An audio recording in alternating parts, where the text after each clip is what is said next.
Vamos falar sobre a Carmen Lúcia, exatamente, que tomou posse ontem como a nova presidenta do Tribunal Superior Eleitoral.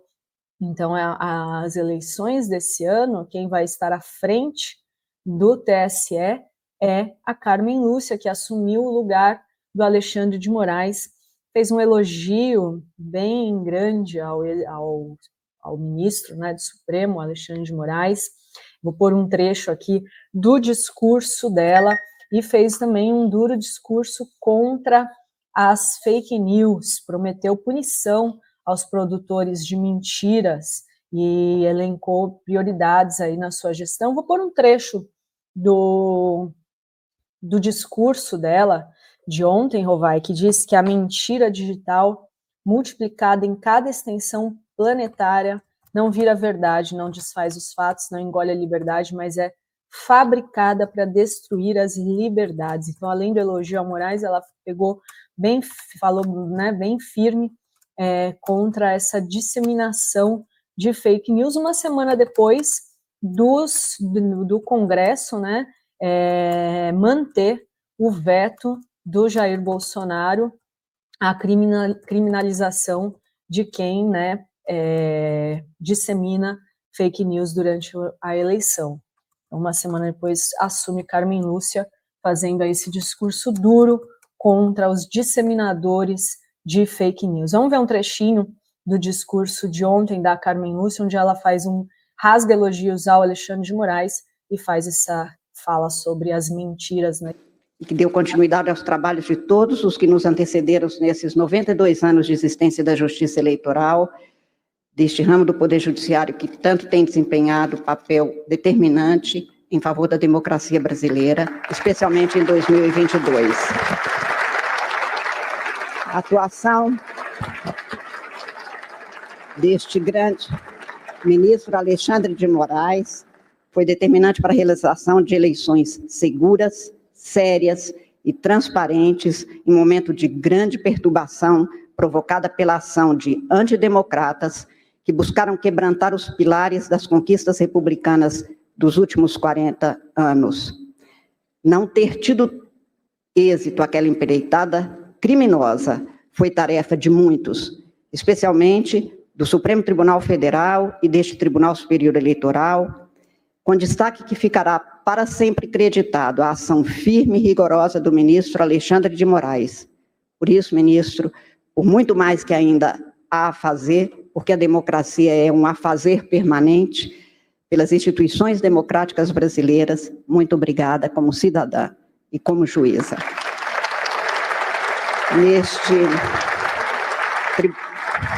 Neste Tribunal Superior Eleitoral, eu quero dedicar um cumprimento especial também ao ministro Nunes Marques, que assume o cargo de vice-presidente da Casa, porque compartilhar responsabilidades próprias na Justiça Eleitoral é um encargo que demanda aliança, sem a qual a caminhada seria muito mais difícil.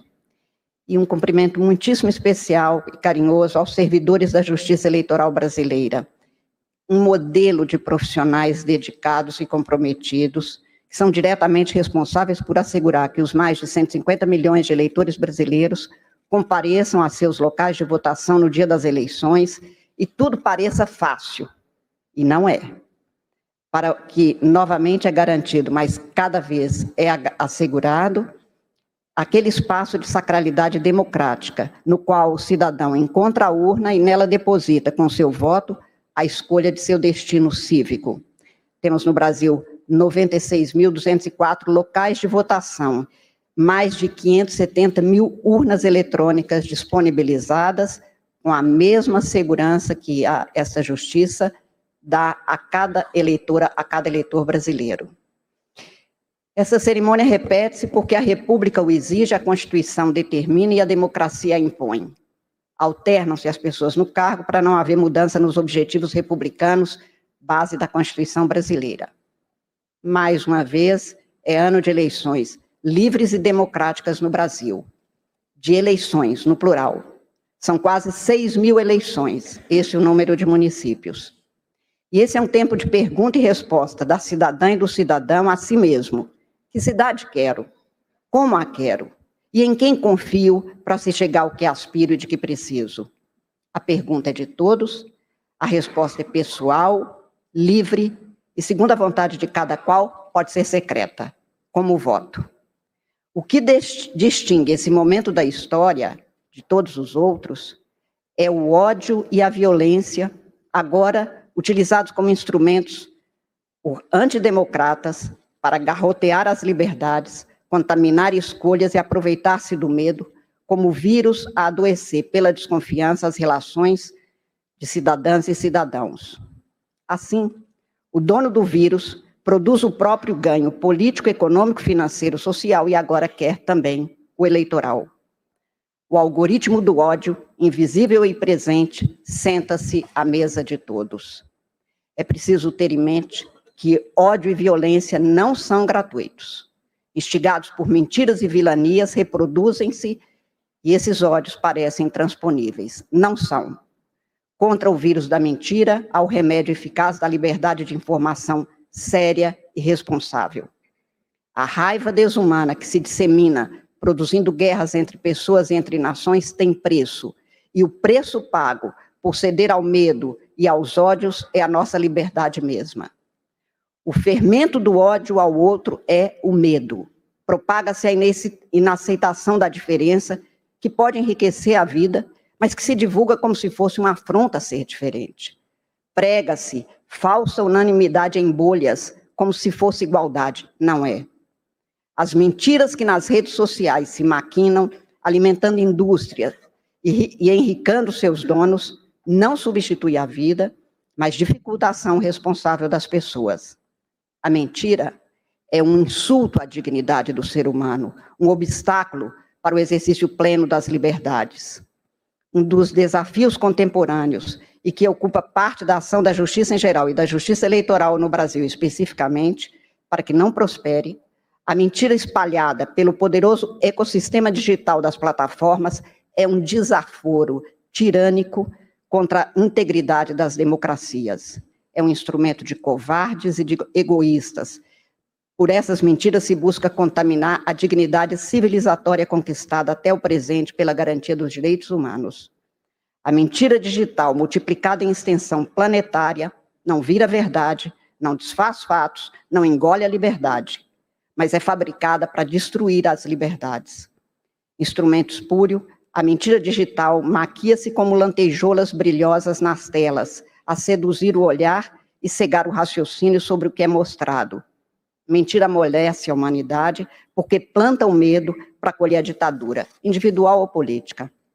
Por isso é que, sem ser fácil desvendar mentiras, não se há de com ela compadecer, nem deixar de a ela se contrapor. Melhor se prevenir contra elas, que são ágeis para brotar em telas, em comprometer a confiança, em facilitar malquerenças. Está aí um trecho aí forte, né, do discurso da Carmen Lúcia contra as mentiras aí, né, e é o que a gente tem falado muito aqui dessa disseminação das fake news impulsionadas pelos algoritmos, né, do ódio, que corre muito mais do que a verdade, e temos aqui hoje um especialista sobre esse tema, Felipe Pena. Tudo bem, professor Felipe Pena, como vai? Bom dia, Adri. Buenos días, Renato Robay. ¿Qué tal, hermano? ¿Cómo estás, boludo? Bien, bem. E bom dia a todas e a todos que nos assistem. E então, Felipe, ontem a Carmen Lúcia tomou posse no Tribunal Superior Eleitoral, seguindo aí, né, a gestão do Alexandre de Moraes, que teve uma atuação bem firme, né, contra as fake news, em defesa da regulamentação das big techs, né, das plataformas, e ela fez aí uma dura fala sobre as mentiras que se espalham, essa máquina do ódio que gera medo e que, na verdade, tem o objetivo aí de acabar com as liberdades e até implementar ditaduras. E qual que é a sua expectativa em relação a esse debate que foi encarado bem firmemente com o Alexandre de Moraes? Você acha que vai ser agora, então, mesma coisa neste ano, com a Carmen Lúcia à frente? Olha, Adri, possivelmente sim. Eu só tenho minhas dúvidas sobre a efetividade. Terça-feira é dia de tese, né? Eu venho aqui fazer teses das terças-feiras. Eu vou fazer um quadro novo. As teses de terça, viu, Renato? Manda bala. Esse meme, toma os Duas memes. teses. É igual os memes de produção. Eu vou pedir aí para fazer a vinheta, teses da terça. Eu tenho uma tese sobre isso, sobre essa sociedade digital e que eu venho falando há tanto tempo, e outra sobre a relação disso com o trabalho, que eu acho que é o que a esquerda, o partido que é dos trabalhadores, também não está entendendo. Mas vamos a essa primeiro. Claro que a Carmen Lúcia vai ter todo o rigor que lhe é peculiar para combater fake news e estar à frente do TSE com uma equipe que, inclusive, se vocês repararem, tem pela primeira vez na história um maior número de mulheres do que homens no primeiro escalão. Ela chamou, inclusive, a desembargadora Andréa Pachá para um dos cargos principais, que é a nossa velha conhecida, minha amiga pessoal, em quem eu deposito muitas esperanças e total confiança por estar nessa equipe da Carmen Lúcia. Isso me dá muita esperança. Entretanto, Dri, Renato, Foronautas, o Brasil e nenhum país do mundo, é verdade, desenvolveu ainda uma capacidade de enfrentar o algoritmo do ódio. O algoritmo do ódio ainda é a força motriz de todas as redes sociais e, portanto, do neofascismo exercido pelos grupos bolsonaristas, trumpistas, mileístas e determinais ícones da extrema-direita no mundo.